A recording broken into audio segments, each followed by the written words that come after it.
जिसमें भगवान ने बताया चातुर्य वर्ण्यम मया सृष्टिम गुण कर्म विभागशः तस्य कर्तारम अपि माम विद्य अकर्तारम अव्ययम।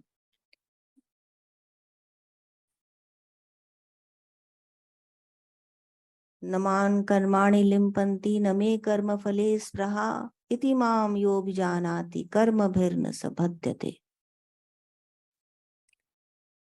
तो भगवान ने बताया कि चातुर्य वर्ण की मेरी सृष्टि है जो गुण और कर्मों के विभाग पर आधारित है, पर उसका कर्ता होते हुए भी तुम मुझे अकर्ता और अविनाशी जानो, क्योंकि मेरी कर्म में कोई लिप्सा नहीं है, कोई आकर्षण नहीं है, मेरी कोई इच्छा नहीं है कर्म करने की। न ही मैं कर्मों के बंधन में हूं और न ही मैं कर्मों के अंदर अंदर व्याप्त हूं। तो मैं कर रहा हूं ये सब कर्म, फिर भी मैं अकर्ता हूं।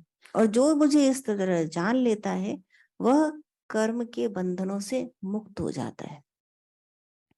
तो यहाँ पर एक बात समझने वाली है, हम आगे के श्लोक लें इसके पहले एक बात को समझ लें कि किसकी बात हो रही है, भगवान कहाँ है।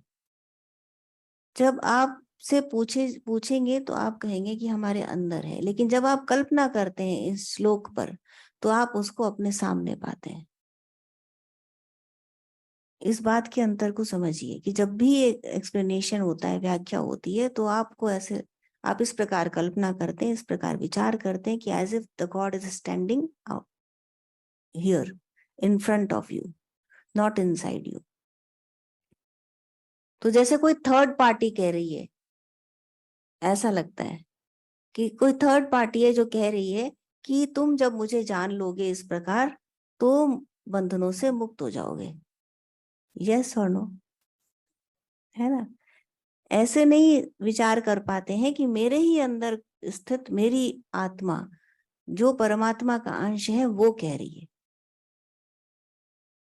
तो अब इस डिफरेंस को खत्म करके देखिए, तब बात पूरी तरह समझ में आएगी कि कैसे जान लोगे तत्व से मुझे, कैसे तुम बंधनों से आजाद हो जाओगे यदि तुम मुझे जान लोगे। यदि सामने कोई खड़ा है, यदि हमने उसे जान लिया तो हम कैसे बंधन से आजाद हो जाएंगे।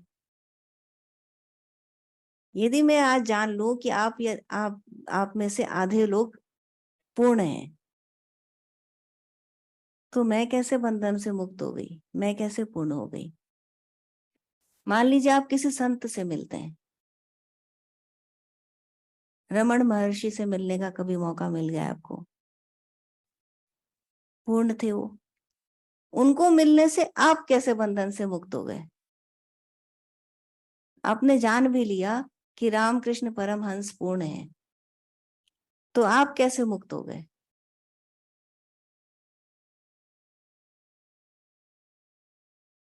आपके सबके घरों में मूर्तियां हैं भगवान की, मंदिरों में मूर्तियां, हम दर्शन के लिए जाते हैं, हमें पता है कि भगवान पूर्ण है, हम जानते हैं कि वो कर्मों से आजाद है, तो हम कहाँ आजाद हुए। तो इस बात के अंतर को समझिए कि जो सत्ता ये कह रही है वो आपके अंदर स्थित है। और जब आप ये जान लेंगे जिस दिन की जो मेरे अंदर है या जो मैं हूं और मैं सारे बंधनों से मुक्त हूं, कि मैं करता नहीं, कि ये जो आत्मा है यह मैं हूं, ये जो शरीर है यह मैं नहीं, ये जो मन है यह मैं नहीं, ये जो संसार है यह मैं नहीं। मैं क्या हूं, मैं पूर्ण सत्ता हूं, मैं वो अपरिवर्तनीय अविनाशी सत्ता हूं। और मैं बद्ध नहीं, मैं अजन्मा हूं, अविनाशी हूं, कि मुझे किसी कर्म में कोई स्पृहा नहीं, कि कोई कर्म बंधन मुझे बांधता नहीं। That moment you will be free.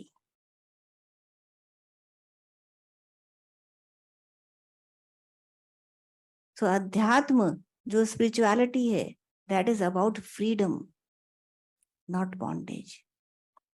श्लोक 15 देखिए।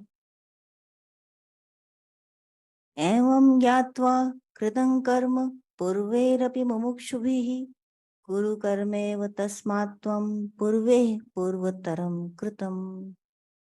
किं कर्म किं कर्मेति कवयोऽप्यत्र मोहिताः तत्ते कर्म प्रवक्ष्यामि यज्ञात्वा मोक्षसे शुभात्। कर्मणोऽद्यपि बोद्धव्यं च विकर्मणः, अकर्मणश्च बोद्धव्यं गहना कर्मणो गतिः। भगवान कहते हैं कि इस बात को समझ के, जिस बात की अभी हमने बात की, कि परमात्मा जो परम आत्मा है वो सभी बंधनों से मुक्त है। कर्म करते हुए भी वह अकर्ता ही उसे जानो, और जो इसे जान लेता है वह बंधन मुक्त हो जाता है। ऐसा समझकर, इस बात को समझकर अनेक ज्ञानी जनों ने आदिकाल से अनेक अपने कर्तव्य कार्य किए, और इसी प्रकार तुम भी अपने कर्तव्य कार्यों को करो, क्योंकि यह एक उदाहरण है तुम्हारे सामने। एवं ज्ञात्वा कृतं कर्म पूर्वेरपि मुमुक्षुभिः, जो मुमुक्षु रहे हैं पूर्व काल में, उन्होंने ऐसे कर्म किए, इसको जानकर कर्म किए। कुरु कर्मेव तस्मात् त्वं पूर्वे पूर्वतरम कृतम, और तुम भी इसी प्रकार कार्य करो जिससे कि तुम्हें भी मोक्ष प्राप्त हो सके। तो कर्म करना आवश्यक है, यह जान करके कि किस प्रकार कर्म करने चाहिए कि जिससे कि तुम बंधन मुक्त रह सको, उस प्रकार तुम कर्मों को करो। पर करता क्या है मनुष्य? जो नहीं करना चाहिए वो करता है, जो करना चाहिए वो नहीं करता है। तो इस बात को हमें भगवत गीता बहुत अच्छी तरह व्याख्या करके बताती है। किं कर्म किम कर्मेति कवियोप्यत्र मोहिताः, क्या करूं क्या ना करूं, ये बात कर्म और अकर्म के बीच ज्ञानी पुरुष भी संशय में पड़ जाते हैं।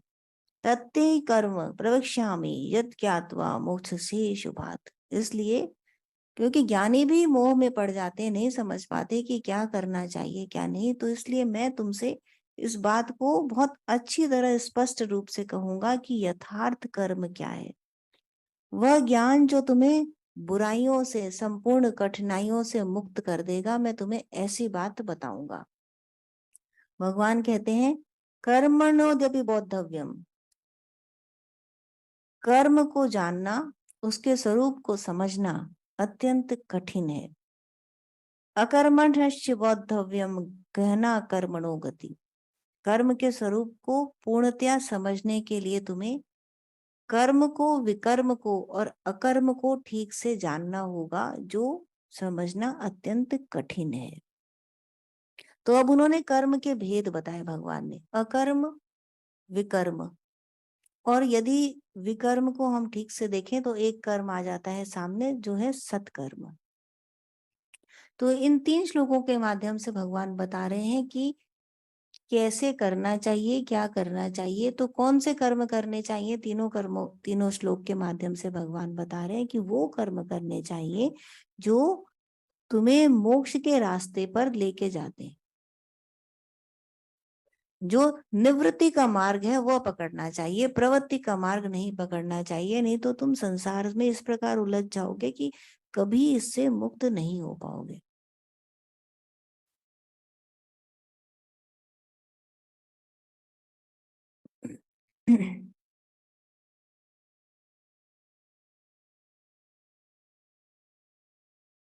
हम पहले अकर्म, विकर्म और सत्कर्म को समझ लें। जो 17वां श्लोक है कि कर्मण्युद्यपि बोद्धव्यम बोद्धव्यम च विकर्मणा अकर्मण्यश्च बोद्धव्यम गहना कर्मणो गति, कि कर्म की गति अत्यंत गहन है।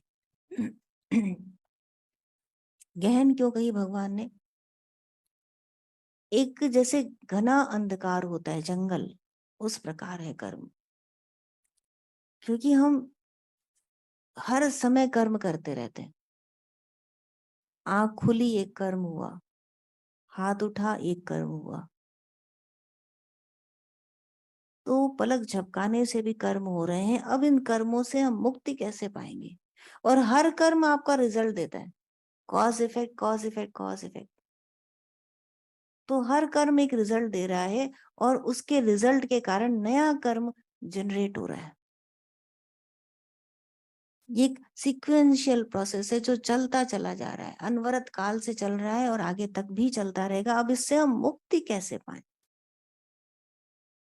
तो इसका साइंस बता रहे हैं भगवान कि यदि तुम्हारी उस कर्म करने में स्पृहा न हो, यदि तुम्हारी उसमें रुचि न हो, यदि तुम उसे केवल कर्तव्य कर्म करके करो और उसके फल में तुम्हारी निष्ठा ना हो, तो तुमको उसका बंधन नहीं लगेगा।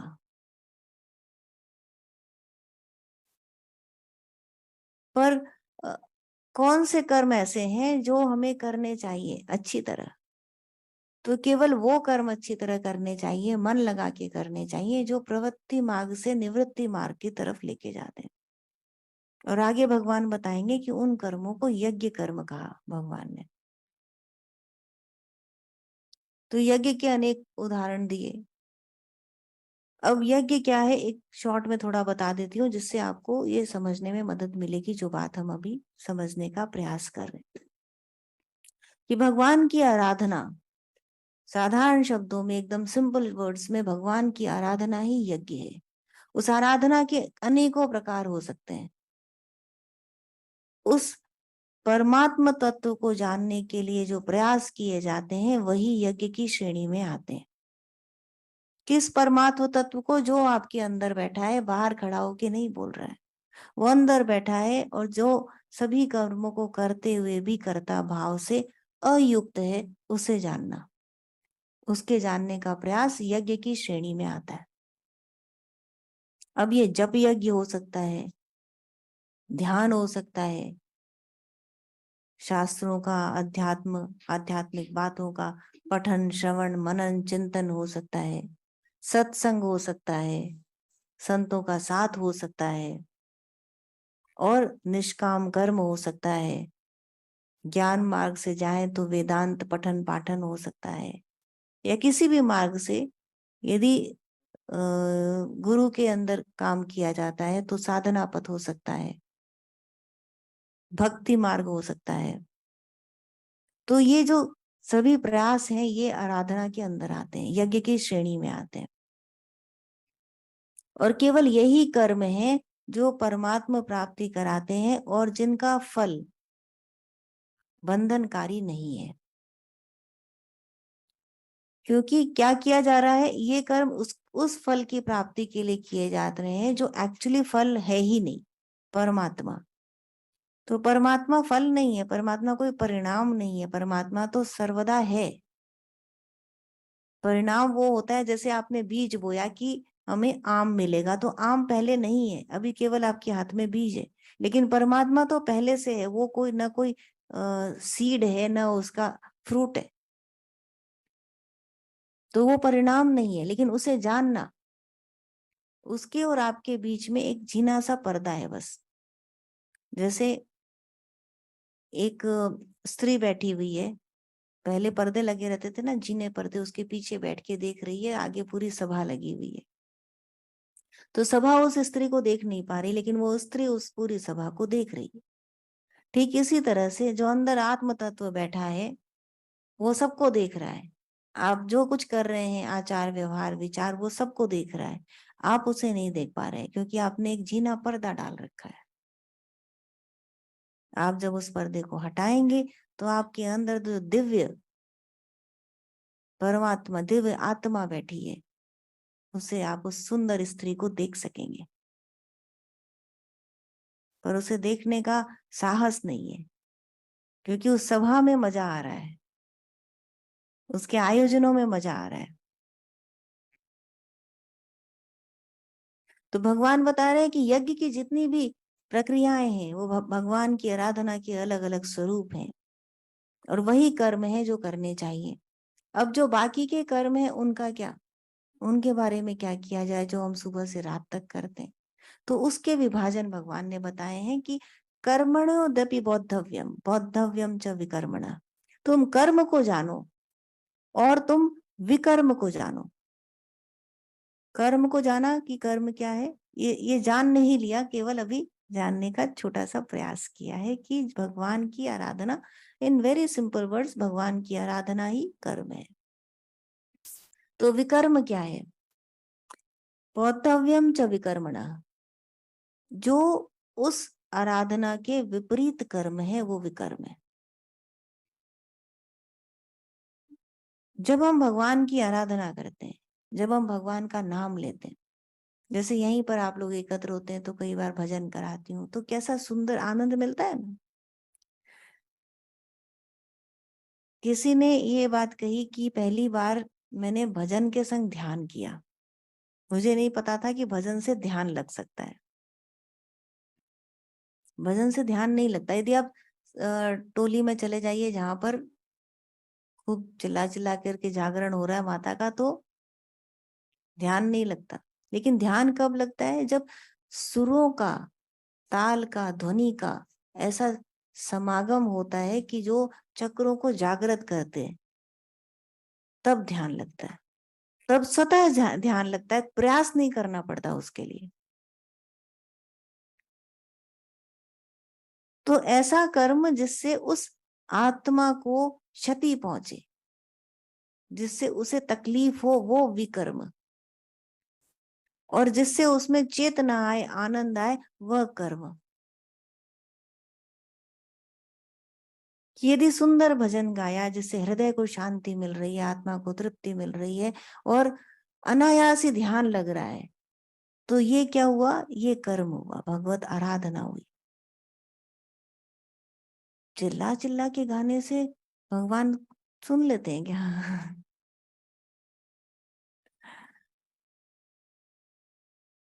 तो वो क्या है, उससे तो कान में दर्द होने लगता है, सर में दर्द होने लगता है, तो वो विकर्म की श्रेणी में आ गया।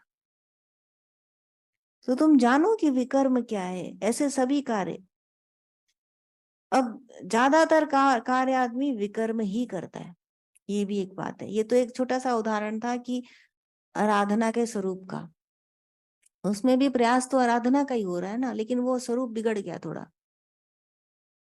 अब भगवान कह रहे अकर्मण्यश्च बौद्धव्यम। तो अकर्म क्या है? तो कर्म और विकर्म, कर्म, सत्कर्म और विकर्म दोनों से परे चले जाना अकर्म है। तो सत्कर्म वो हुआ जो परमार्थ सेवा आप करते हैं, जो ऐसे प्रयास हैं जो भगवान को खुश करने के लिए किए जाते हैं, वो सत्कर्म है। परिवार के भरण पोषण के लिए आप कर रहे हैं तो वो सत्कर्म है, कर्तव्य कर्म।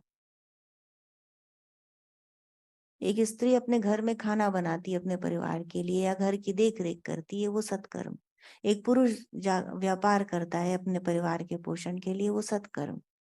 एक बच्चा स्कूल जाकर के पढ़ाई करता है क्योंकि वो उसका कर्तव्य है करना, शिक्षा पाना, वो सत्कर्म।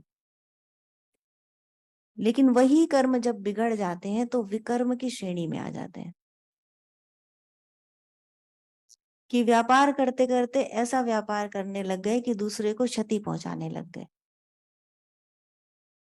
लोभ की तो सीमा नहीं है, जितना मिल जाए कम है, तो बढ़ते चले गए, बढ़ते चले गए, बढ़ते चले गए। अब सबका, इस पृथ्वी पे सबका भाग निश्चित है। अपने भाग से अधिक प्राप्ति का प्रयास किया तो वह विकर्म की श्रेणी में आ गया, क्योंकि उसके लिए आप दूसरे को हानि पहुंचाए बिना प्राप्त नहीं कर सकते। तो जैसे ही आपने वो काम किया, वो विकर्म की श्रेणी में आ गया। और श्रेणी होने से केवल कुछ नहीं होता, उसने आपकी आत्मा को क्षति पहुंचाई, आपको मालूम नहीं पड़ रहा पर पहुंची। तो एक हमेशा बात आती है, बार बार बात आती है कि बुरा काम करने वाले लोग तो खुश हैं और हमें इतनी परेशानियां हो रही हैं। खुशी की डेफिनेशन क्या है? एक और संत ने एक बहुत बड़ी बात बोली थी कि यदि किसी का जीवन, पूरा जीवन सुख में निकल जाता है, कुछ लोग गलत काम नहीं करते लेकिन उनकी लाइफ ऐसी होती है जैसे बेड ऑफ रोजेस, आराम से, जीवन में बहुत उतार चढ़ाव नहीं आते और पूरा जीवन एक तरीके से अच्छे से निकल जाता है। वो संतोषी टाइप के लोग होते हैं और ठीक है, जो है ठीक है और अच्छा सा मिल जाता है and they live life happily. The end. तो उन्होंने कहा कि ऐसे लोगों पर प्रभु कृपा नहीं है। एक बहुत बड़ी बात है। उनको बढ़ने का मौका ही नहीं मिला। उनके जीवन वो क्षण ही नहीं आया कि उनका हृदय चित्कार करे भगवान के लिए, पीड़ा से मुक्त होने का प्रयास करे। ये अवसर ही नहीं मिला। ज्ञान आएगा कैसे? और पर्दे को फाड़ना पड़ता है, चीरना पड़ता है। हनुमान जी ने अपना हृदय चीरा तो उसमें रामचंद्र प्रकट हुए।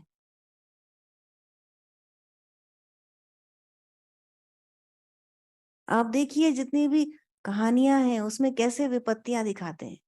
भगवान के ऊपर ही एक के ऊपर एक के ऊपर एक विपत्तियां। तो वो भगवान दिखाते हैं आपको कि उदाहरण स्वरूप कि देखो जब मेरा जीवन ऐसा है तो तुम्हारे जीवन में कठिनाइयां हैं तो घबराओ मत, ये मैं तुम्हें अवसर दे रहा हूं कि तुम मुझे जानोगे कैसे। जीवात्मा ने कहा परमात्मा से कि आप मुझे भेज रहे हैं धरती पे, मेरा जाने का मन नहीं है, मैं आपसे अलग नहीं रह सकती, मैं आपका बिछोह नहीं सहन कर पाऊंगी। तो भगवान ने कहा कि मैं जानता हूं कि तुम मेरे बिना नहीं रह सकती, पर तुम जाओ, तुम चिंता मत करो, तुम्हारे सुख में मैं दुख मिला दूंगा, तुम्हारे भोग में मैं विरक्ति डाल दूंगा, जहां जहां तुम्हें संयोग लगेगा वहां वहां मैं वियोग डाल दूंगा, तुम जाओ। तो ये जो, जिसे हम पीड़ा कहते हैं ना, जिसे हम दुख कहते हैं, ये उसका प्रसाद है, उसका आशीर्वाद है कि तुम जानो कि मैं तुम्हारे पास हूं। तुम मेरी तरफ देखोगे कब? तभी देखोगे ना, ऐसे तो तुम सामने देख के नाच रहे हो, पलटोगे कब? तो उन क्षणों में विकर्म मत कर जाइए गलती से। सुख के सुख में आदमी क्या करता है? भोग विलास में लिप्त, आत्मा को क्षति पहुंचा रहा है। और जब उसके ऊपर दुख आया तब क्या किया? उधर ही देख करके चिल्ला चिल्ला के रोया, परमात्मा की तरफ टर्न किया उसने, तब तो वो अर्जुन बन गया। तब तो ज्ञान का संचार होने ही लगेगा उसके अंदर। तो जब इसी अध्याय में भगवान कह गया यदा यदा ही धर्मस्य ग्लानिर्भवति भारत अभ्युत्थानम अधर्मस्य तदात्मानं सृजाम्यहम्। तो किसके सृजन की बात कर रहे हैं? फिर वही विचारधारा चलती है कि मेरे सामने भगवान अवतार लेंगे। कुछ दिन पहले किसी ने मुझसे पूछा था कि कलयुग में भगवान का अवतार कौन सा होगा। हो गया क्या? युग क्या है, कहाँ हो रहे हैं? इस श्लोक का अर्थ क्या है? यदा यदा ही धर्मस्य ग्लानिर्भवति भारत। भगवान जो जिस नाम से अर्जुन को एड्रेस करते हैं, वो नाम, वो संबोधन इम्पोर्टेंट है।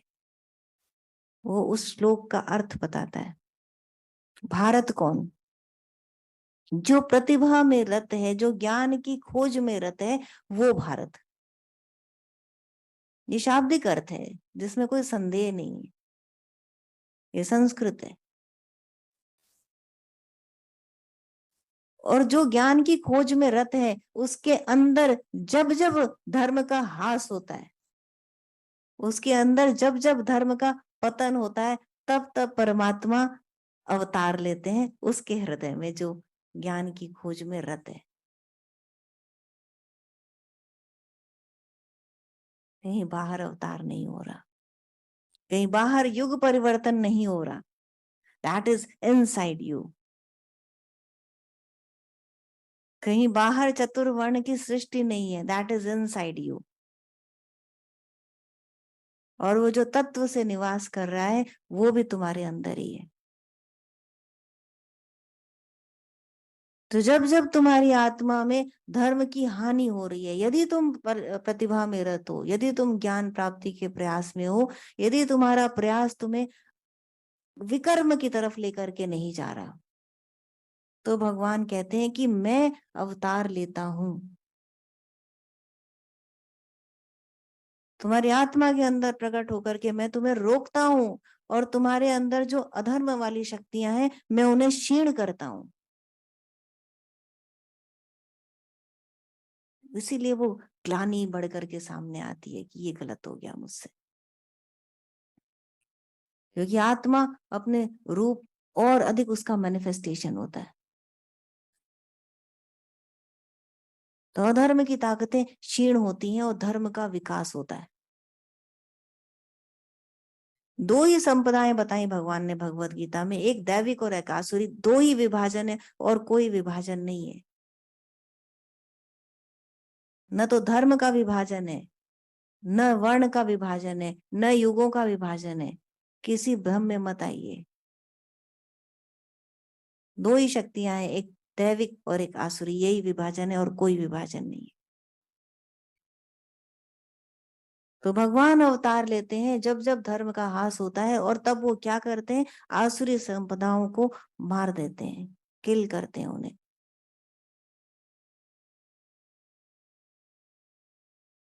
इसलिए कभी कभी व्यक्ति अपने आप को असहाय पाने लगता है कि अब मैं क्या करूं, मेरे पास कोई साधन ही नहीं बचे, मैं अपनी परिस्थितियों से कैसे लड़ूं।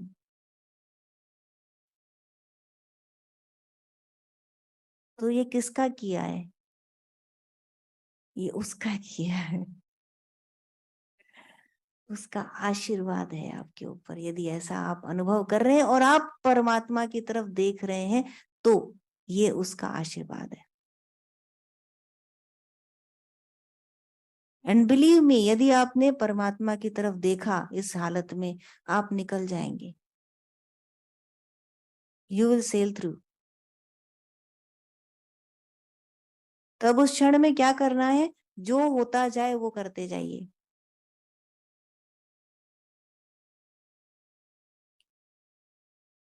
जो प्रकृति कराती जा रही है वो करते जाइए। आपको नहीं पता उसने क्या रखा हुआ है आगे, आप चाहे जितना लॉजिक लगा लीजिए, आपको नहीं पता कि नेक्स्ट मोमेंट क्या होने वाला है।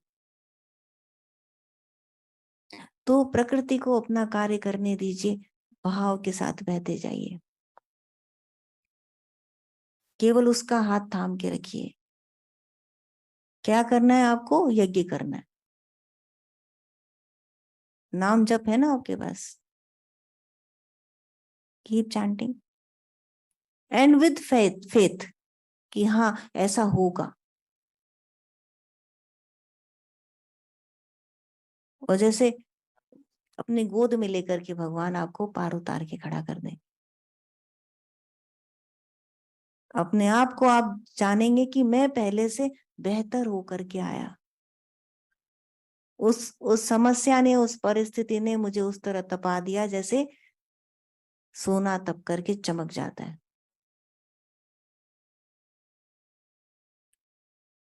पर विकर्म मत करो, कहीं परिस्थितियों के बहलावे में आकर के तुम विकर्म मत कर बैठना, ये भगवान बता रहे हैं। जब सुख होते हैं तो व्यक्ति ज्यादा फिसलता है, और दुख में भी फिसल जाता है यदि भगवान का हाथ न पकड़े हो। क्योंकि ऐसे कर्मों से तुम्हारी आत्मा को क्षति पहुंचेगी। यदि तुमने किसी का सुख में, अपने सुखों में, अपने भोगों में, अपने मद में, अहंकार में तुमने किसी का दिल दुखाया, तुमने किसी को चोट पहुंचाई, किसी का अनादर कर दिया, ऐसा करते देखा है मैंने लोगों को, बहुत पास से देखा है ऐसा करते हुए लोगों को। ऐसे लोगों को देखा है जिनके बारे में मैं सोच नहीं सकती थी कि वो ऐसा करेंगे, पर वो ये नहीं जानते कि कर्म का फल आता है। दूर से जब हम लोग देखते हैं तो दुख होता है कि देखो वो क्या कर रहा है, ये नहीं जान रहा कि जितने विकर्म कर रहे हैं आप, उनका फल बन रहा है, रिजल्ट बन रहा है, एक्यूमुलेट हो रहा है, और वो अपना फ्रूट देगा। अब विकर्म समझा हमने, सत्कर्म समझा हमने, अब अकर्म क्या है? अकर्मण्यश्च बोद्धव्यम, अकर्म को भी जान लो तुम। गहना कर्मणो गति, जो गहन बताई वो इसलिए बताई कि इतने सारे रिजल्ट्स मिल करके, एवरी मोमेंट जो एक्शन हो रहा है उससे एवरी मोमेंट रिजल्ट बन रहे हैं, तो एक जंगल तैयार हो रहा है, criss cross criss cross criss cross, और तुम उस घने वन में फंसे हुए हो। जो हमारा चक्र है ना मूलाधार, उसमें एक डोरमेंट एनर्जी है, जैसे कुंडलिनी शक्ति कहते हैं। वो क्यों नहीं उठ पाती, वो क्यों फंसी हुई है, क्यों वो डायरेक्शन हीन है? क्योंकि वहां घना जंगल है। हमारे कर्मों के जो बीज गिरते जाते हैं वो मूलाधार चक्र में बीजों के रूप में जड़ जमा लेते हैं। मूल आधार कहते हैं ना, मूल आधार। और तुम्हारे अगले जन्म के जीन्स का निर्माण, जो जेनेटिक होता है ना, वो अगले जन्म में क्या बनने वाले हो वही वही होता जाता है। बना चुके हैं आप अपना अगला जन्म कि क्या करना बनना है मुझे।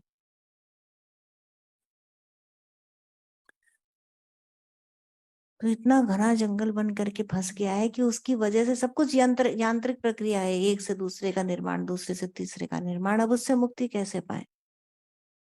और जो कुंडलिनी है वो तो वहां डोरमेंट, वो उस घने जंगल के कारण वो, उसको प्रकाश ही नहीं मिल रहा, वो देख ही नहीं पा रही। क्योंकि वो शक्ति का काम क्या है? वो शक्ति आपको आध्यात्मिक जागृतता दिलाती है, सूक्ष्म में प्रवेश करने की क्षमता दिलाती है, उस उन आयामों को देखने की शक्ति दिलाती है जो आपकी आंखें कान नाक नहीं देख सकते। पर वो तो उस घने अंधकार में फंसी बैठी है, कर्मों के जाल के अंदर।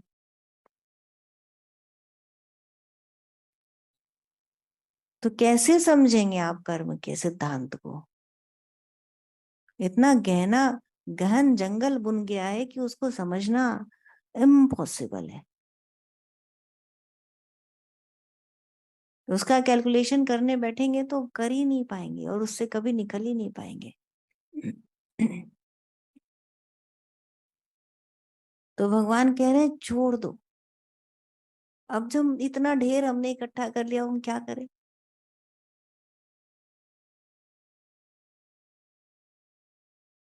अभी रिसेंटली मैंने देखा किसी को जाते हुए, और इतना ढेर था, इतना जानती हूं मैं उनको, कोई थी एक लेडी। तो इतना सामान, इतना ढेर, इतना सब कुछ की जाने के क्षणों में वो दब गई थी उसके नीचे। अपने ही इकट्ठा किए हुए चीजों से वो निजात नहीं पा रही थी। अब बेड के ऊपर इंसान, तो उसे क्या चाहिए कि एक एक कपड़ा मिल जाए जिसको वो लपेट ले बस। पर कपड़ों का इतना ढेर क्यों? एक कपड़ा निकले कैसे?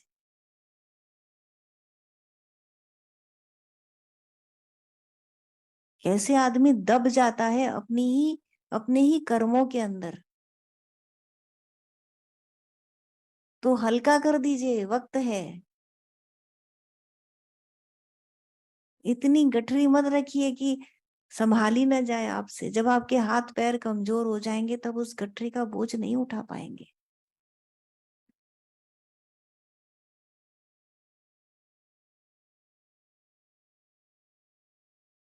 तो पहले से ही हल्का कर दीजिए। तो भगवान कह रहे हैं कि तुम उस कर्म की गति को नहीं समझ पाओगे, क्यों हो रहा है, कैसे हो रहा है, इसके संग नहीं हो रहा, मेरे संग नहीं हो रहा। तुम वो करो जो मैं कह रहा हूं, भगवान कहते हैं। तो क्या करो तुम विकर्म मत करो। ऐसे कर्म मत करो जिससे उस सत आत्मा को क्षति पहुंचे, और ऐसे कर्म करो जिससे उसे आनंद आए, सत्कर्म। और अकर्म क्या है? जो सत्कर्म और विकर्म से ऊपर उठ जाता है, वो अकर्म। न अच्छा न बुरा, न दिन न रात, न सुख न दुख, न तुम न मैं, चिदानंद रूप शिवोहम शिवोहम। जिसकी ऐसी स्थिति, वो करता है, वो जो भी कुछ करता है वो अकर्म है। वो कर्म होते हुए भी फल नहीं देता, इसलिए वो अकर्म है। जैसे योगी राज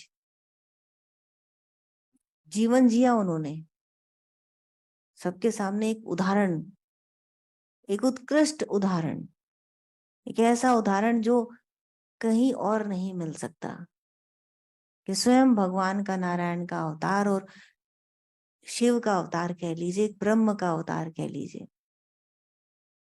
और संसार में रहे और समस्त कार्यों को किया। गृहस्थी में रहे, पत्नी, बच्चे, उनकी शादियां, सब कुछ, परिवार का भरण पोषण, नौकरी, सेवा, बच्चों को पढ़ाने जाते थे,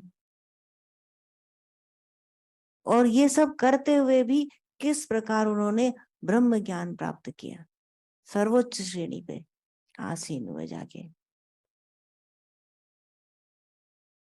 क्योंकि किसी कर्म में उनकी स्पृहा नहीं थी, किसी कर्म में उनका कोई आकर्षण नहीं था। अपने आप को उनके फल से मुक्त कर लिया था उन्होंने।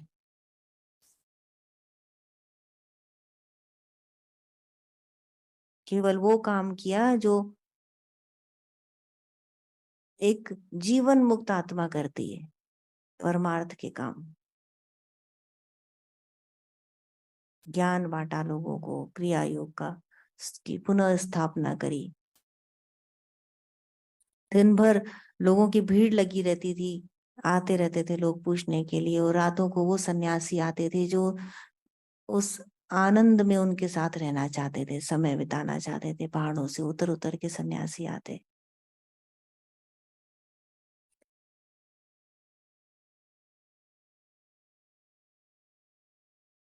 तो वो अकर्म है, वो अकर्म में स्थिति है, स्थित प्रज्ञ जिसको कहते हैं। वो स्थिति है नहीं, पर हम केवल उसके लिए प्रयास तो कर ही सकते हैं। और भगवान हमारे अंदर है, हर वक्त हमारे साथ है। तो विकर्म से अपने को दूर करते जाएं और सत्कर्म करें। उस अंतरात्मा को पहचानने का प्रयास करें जो हमारे ही अंदर स्थित है और सभी कार्यों से जो मुक्त है। उसे नहीं लग रहा कोई भी हमारा किया हुआ कार्य, हमारे शरीर को लग रहा है, हमारे मन को लग रहा है। आत्मा तो स्वच्छंद है। तो जैसे ही हम आत्मा के संग जुड़ाव कर लेते हैं, जैसे ही हम आत्मा के संग जुड़ाव कर लेते हैं, इस पूरे ज्ञान का सार ये है कि जैसे ही हम आत्मा के संग जुड़ाव कर लेते हैं, हम अपने सभी बंधनों से मुक्त हो जाते हैं। जितने भी पाप कर्म हम करके आए हैं, जितनी भी गठरियां हमने अपने सर पे ला दी हैं, वो सब उस क्षणांश में समाप्त हो जाती है। तो कितना सुंदर मार्ग दिखाया भगवान ने। इसमें निराशा कहीं नहीं है कि हम जीवन के आखिरी मोड़ पर आ गए, अब हम क्या करें, हमारे हाथ पांव नहीं चल रहे, अब हम क्या करें, या हम बहुत परिस्थितियों में फंसे, अब हम क्या करें। किसी को भी निराश होने की आवश्यकता नहीं है। केवल भगवान कहते हैं मुझे जानने की आवश्यकता है, और जानने के लिए क्या करो, यज्ञ करो।